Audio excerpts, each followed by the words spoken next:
Hello, it's Donna Cravata, and we're back with another weekly interview of the Real 50 Over 50 women who are quietly making a difference.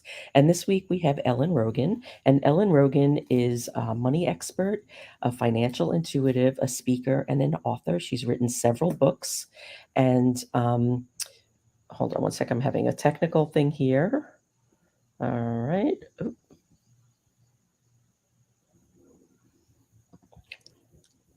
I feel like I should have some jokes or something to fill the Okay, I'm sorry. time. No, it's just that Stretch. my Facebook didn't work. So if you were trying to watch on Facebook, Facebook is not working. StreamYard and Facebook are not getting along today. Anyway, I'm going to go back to where I was. Ellen has written several books, and she has been a financial advisor, a traditional financial advisor for many years, and I think she had a little shift, and I'm going to let her talk about this. We'll talk about it over the next 30 minutes. And I think it kind of happened when you turned 50, wasn't it? Yeah, well, some of it happened a little bit after that, but the decision of time to start looking at some other things was certainly after 50 and having a contribution in a bigger way, as we were just talking about a little bit before we went live. So do you want me to dig right in, Donna, Yeah, and dig right talk about? in. Yeah. So Dig for right 28 in. years, I had a traditional wealth management practice. I had a very successful business. I had great women that were on my team and worked with me. I had fabulous clients. And certainly after 50, I started to look at, is this really the work that I'm supposed to be doing the way I'm supposed to be doing it? The thing that fascinated me, even from the start of starting my business when I was in my late 20s, was really around how people thought about money and how they made decisions. And that was really fascinating to me. And I also realized from a doing what I love standpoint that sharing my information with a broader audience is super fun. I love getting on stages and speaking, whether it's a virtual stage or an actual stage. And I made a decision that it was time for me to start looking at what would be next. And so about 5 years ago, I sold my practice with the goal of writing another book. So I have two that are already out there. I have another one coming out this fall in early October. And I also started to get in touch with the fact that I was really intuitive with people's money stuff. Part of the way that I think I was a good advisor is I had the ability to make people feel much calmer about their money. And then I had an experience that happened that I realized, no, I was actually really tapped in to what's going on with people with their money. So, talk a little bit more about that. How is that different from the traditional financial services um, work that you did for decades? Yeah. So for many years, I would do what certified financial planners do. We created financial plans. I help people get from where they are to where they want to be financially. I always had this sense, and I wasn't even aware I was doing this, whether someone was going to be okay financially or not. I wrote the plans because that's what people hired us to do. And our left brains need to know, how much do I need to save? And am I really going to be okay? But I always knew if someone was on track or not. And then I had an experience, I guess it was about a year before I sold my business, where I was at a workshop, and it was one of the things we were doing was kind of playing with intuition a little bit. And I was paired with a guy named James. And the topic of this pairing was for us to think about a money issue. And so James was thinking about a money issue. My hands were on his back. The way this process worked is he was thinking about it. My hands were on his back. And when he turned around, I was supposed to deliver a message to him. And Donna, what came out of my mouth were not my words. Like all of a sudden I said to him, F you. And I said the word out. I don't even want to be around you. It's like you believe that you can't have money and be spiritual. And it's like, I don't even want to be with you. And he stopped. He said, Ellen, and he pulled out from under his shirt. He was wearing a pendant that was the patron saint of poverty that some client had given him. And he took it off. Did he And know? then, Did he know what it was? oh, yeah. And I'm thinking, like, left brain, why the hell would you ever wear the patron saint of poverty on you? But okay. it was kind of this thing that people think it's noble or something, or that they're conflicting. So anyway, he took it off, and then all of a sudden I grabbed his hand and said, "Oh, now I want to be with you." Mhm. And when the whole thing was over, I'm like, "What was that?" Like, I like to swear, but I don't swear at people I don't Mm, know, and not mhm, directly like that, and not in mhm, a professional setting. mhm, And the guy who was leading the workshop's like, "Oh, that was just your intuition coming out." And so I was like, mm. "Oh, really?" And Spicy. yeah, yeah, so I started to play with it and try to with friends and try to hone the skill a little bit. I'll if it's I'm happy to share, like, what I do now, but the Yeah. interesting thing to me was one of the interesting things was I hadn't talked to James for a couple years after that evening, and we were both speaking at this conference, and I said, "Would it be okay if I share your story?" And he said, "Oh my gosh, yes." And when I saw him a couple years later, he looked different. He goes, Mm, "Ellen, ever since that night, my whole business changed. wow. Everything shifted for me." And he had it's like he was I have clients lined up around the door. I'm like, "Really? That's so interesting." So, over the years, what I've done with my process is realize that I can tap into the intuition that comes around money stuff for people. Mhm, My process is I journal. So it would be like, "Hi, money. What messages do you have for Donna?" And then stuff just comes out, and I've learned to trust it. mhm, And what happens that people tell me, whether we're talking about their business and how to charge more, how to get more clients, or their personal life, if they're worried about money, what comes out are messages that are very affirming for people, really clarifying, appropriate for them. So mhm. if they're comfortable with more leaning on the spiritual side, the more woo side, sometimes there'll be a meditation or something that comes out. And if they tend to be more left brainy grounded, those are the kind of messages that come out. And I'm just so excited about the results that people are getting, and don't totally always understand how it happens because it's not my left brain Yeah. way of like, "Oh, I told you to save $2,000 more a month and now you're hitting your goals." This is I did a consultation with someone yesterday, and the second we hung up, she got her mail and there was a gift card in there for $100. And I was like, "Okay, that was really quick." I didn't Sometimes it happens like that. Often it's over a period of days or weeks that people just start to transform and feel better about whatever's up for them with money. Now the messages that you get, do they typically, like, address where that person is right now or where they're going? Yes, It's it's where they're both. going?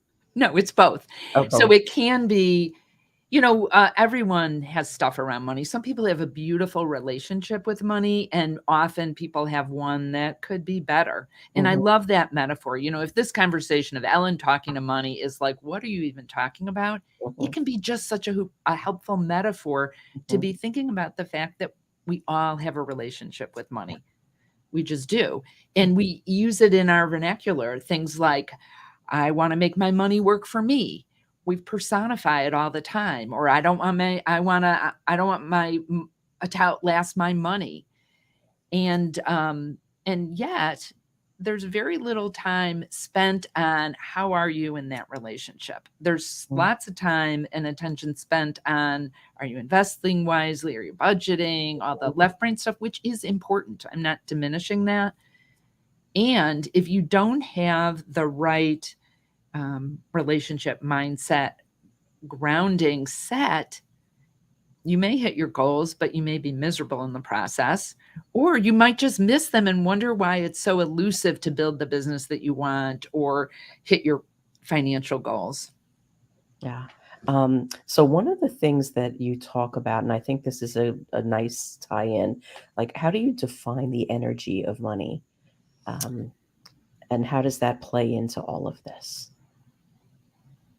I I think it's helpful to think about the energy in terms of the fact there is some connection we have with money. It's Mm, gone throughout, certainly our lifetimes, our parents' lifetimes, our grandparents' lifetimes, that money is an important resource that we have.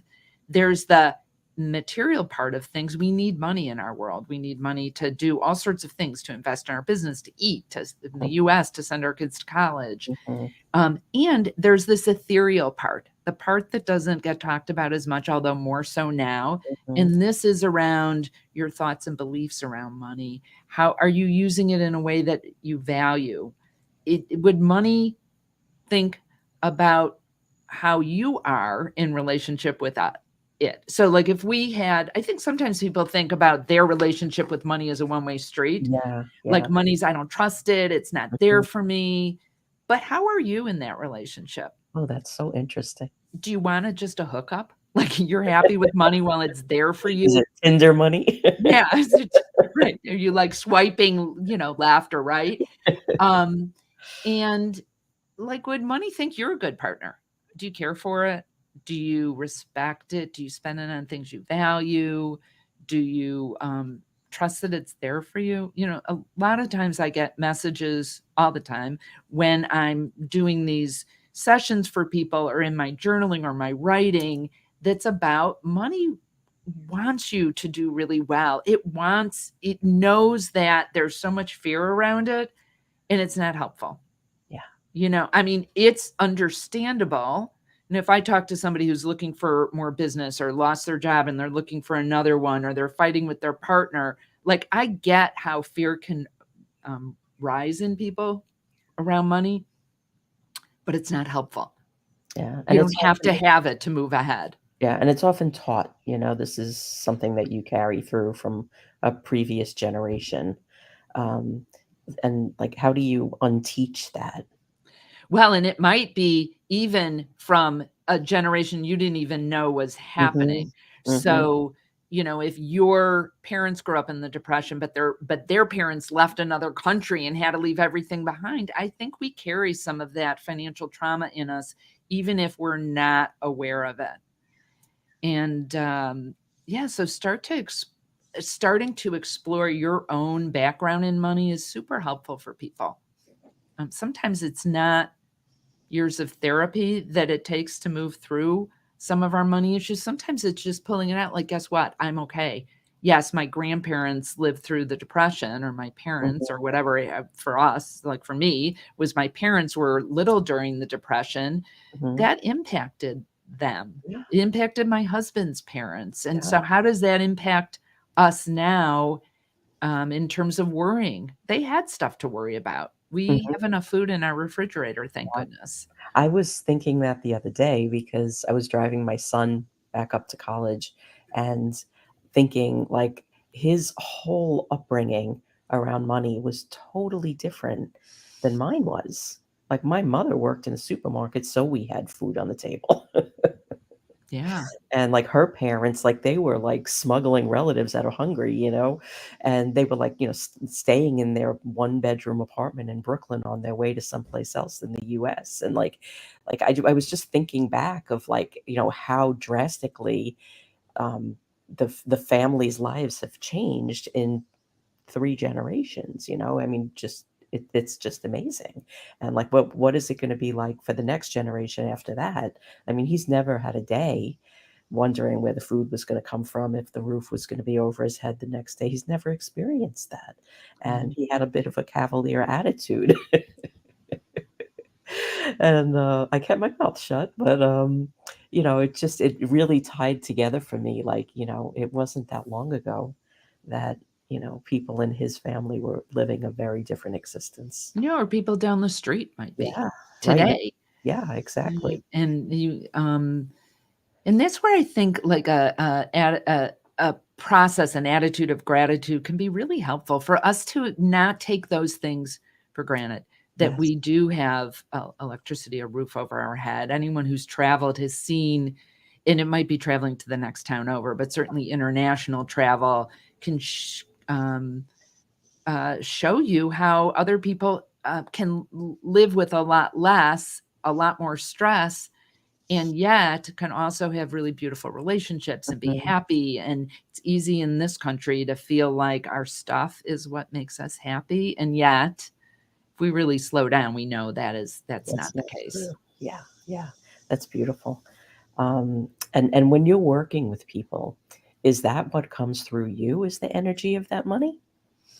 I would say a message for them comes Mhm. through, and a message for that person, like something that's helpful for them to hear or Mm. see or do. Sometimes it's things come through like, okay, you're carrying some old messages that aren't even yours about, let's say it's a woman, about what how I'm thinking about someone who I recently did a message for money for, and it came through like these messages of what it's like for a woman to be financially independent on their own, and if that's even possible. And even though intellectually she's like, of course it is, if Mhm. there's this lineage of women feeling like, no, you can't make it on their own, or that it's suffering or so hard, that can come through. And sometimes it's super practical things like you need to up your fees. You are not charging enough money. And people aren't going to value the work you do with them if you Yeah, don't charge enough fees. yeah, And reframing things for people in a way that's really helpful for them. yeah. And, like, now, when you had this shift in the way that you work, like, what did that change for you? Had me trusting that there is creativity and wisdom that flows through all of us all the time. I used to think like someone who was highly intuitive was they were born knowing, they saw dead people when they were little or some like very mystical thing. And what I've come to know with all the books I've written is that stuff flows through us all the time. And the more present I can be, the more calm I can be, the more I can hear those messages. I think I happen because of my professional and educational background that I'm a little more tuned in to money messages than Mhm. I might be like someone's health things or Mm, whatever. And it changed my trust level when I speak. It has me really trying to tap in and asking. I want to share messages that are super helpful for people. Do I prepare? Do I do a lot of the things I've always done? Yes. And I know there's other ways that I can tap into what's most helpful for different people. now, Yeah, when so when this started to come through to you, did you disregard it, push it away at first, or just, like, roll your eyes? I would say doubt it. I don't think I pushed it away, but it was like, "Is that really happening?" And once in a while, I still have some areas of doubt. One of the things that happens when I do a session for someone is I get a money mantra for them, something for them to think about. And I did one for someone the other day, and it came through something to the effect of, um, uh, uh, uh, money. I dance with money. We create a beautiful performance together, or something like that. It had the word dance, and I'm like, what is that? And I doubted it. And then I was like, give me another one. And the other one was, money and I are partners for good, Mhm. or I don't remember what it was. And I said this to the woman. She goes, no, I've been told that I should be dancing more. And she's like in an occupation, left brain, investmenty, and so I realized here I was doubting.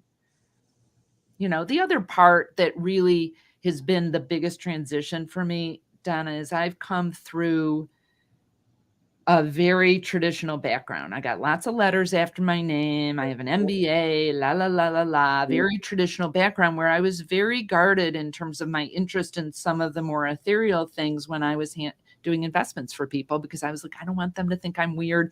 I don't Yeah. want to think I'm not grounded. I do a lot of work still in financial services. I work with financial advisors to help them grow their businesses. I speak on big stages in that area. And I was super secretive about my messages from money work for quite a while. It was a hidden page on my website. It Mhm. was referral only. I didn't talk about it. Mm. And now I've come to realize that, first of all, a lot more people are open to things that aren't seen, the ethereal side of things, than I realized. Yeah. Even people in very left brain professions. I think more and more people are open to the fact there's other forces in play than we can just see. And then in my own journaling with money would sometimes say, "Well, like, what are you embarrassed of our relationship? Like, you don't talk about this?" It would be like dating that guy you don't wanna bring home to meet your parents because 'cause they're not y and With you so, there. it's been an identity shift for me that's probably been the biggest transformation for Mhm. me in this process was being able to talk about it publicly. And then that's a real a pulling apart, a pulling together your pieces. And when that happens, that's when the magic really shows up. I just got the chills from you saying that, Donna, because I have always, for many years, felt like bifurcated. Like, oh, I studied feng shui back in the late 90s. I told like one client because I knew she'd be open. I don't want people to think like Yeah. that's weird. Or I've got like messages from money over here, but here's my financial advisor stuff. And I just always craved that idea of bringing things together. And I think in my heart knew that that would be where I'd find my ideal clients. Mm-hmm. And so the bringing pieces back, I just love the way that you worded it because it really feels like that to me. Yeah, and I'm seeing a real um, trend of that with the women that I've been speaking with in this project, including myself. But what I realized with that, I took like the last year plus off to pretty much figure out what I wanted my business to be because it wasn't what I wanted it to be. And I took myself through this process that I'm calling tried and new, Mm. all the things that are tried and true that still work, and here are the new things that are being added in, and how do you bring these pieces together. But what I realized when I took myself through that process is I've been doing this for years for other people, but I never saw that part of it because I was so stuck in the tactical work. And now that's what I'm leading with, and it's unbelievable. It's just unbelievable. I imagine you're seeing with the people you work with, the results are just so much better than Fast. it was before because it's authentic to them or it's got the right energy or they can be more excited or I mean, what are the reasons do you think that the results are better Well, for a your part of clients? I'm gonna stick to the tactical side for a second because the tools are just better, and faster and more accessible and less expensive. So there's that piece. It used to be a lot harder to do the work that I do, and harder to get somebody else to do it when they don't typically do that kind of work. But what they're seeing is that they have their own answers, and they find those answers by going through the Mm, process of doing the research, of figuring out who their client is, what they're talking about, what they care about, what they're listening to, what they're reading, and not having somebody give it to them on a piece of paper. But what I do is I guide them through that process. I'm helping them. I make the process shorter. But they're finding it's almost like Candyland, right? Like you find the little nuggets along the way, and there's a big difference when they find them versus when I find them. And mm, I'm sure you see the same thing in your work. Like the woman with the dance metaphor. It didn't mean anything to you if you didn't share that with her. The message you gave her might not have been as powerful, but somebody else was telling her that she needs to dance, and you're telling her she needs to dance with money. So like that's strong. That's mm. powerful. That's something that she felt. And I'm that's what I'm experiencing. People are feeling it, not just going through the motions. That makes so much sense. Yeah, and I really do think that there's something like an alchemy that happens when you turn 50, and this is all part of that. We just we really, for me, it was like there's more behind me than what's in front of me, and the clock is ticking. And, what am I going to do about that? Am I going to just let that clock tick, tick, tick, or am I going to do the things that I'm called to do? And this is what I'm hearing across the board from women that I'm speaking to. They have this desire for legacy. They have this desire to make a difference and to really help people in a meaningful way. And one of the things that you asked me before we started was what was my intention with this. And I've been thinking about that because this was something that came through me. This was like I woke up and this was like I don't remember walking to my desk to start doing research. And my intention is that we could do more together. Mm, And more people need to know about us, but we also need to know each other. And it, bottom line is if each of us can connect with 20 people where we can have a real connection and make a real difference in their lives, And if, we've got now currently 65 people, but if that was 100, 200, 300 people that are having this meaningful connection with 20 people, and like, what can happen? What's the collective impact that we can make? And like, just while we're talking, I came up with two panels for you to be on with like different people. So that's like one of the next things that I'm going to bring to this is mixing it up. Like there's three people that talk about this and four people that talk about this, and what happens? Like, what's the alchemy with that? Yeah, and the impact, my impact might be this, there's this many people that I can work with. But part of the reason, for example, I love working with financial advisors is because the impact they can have.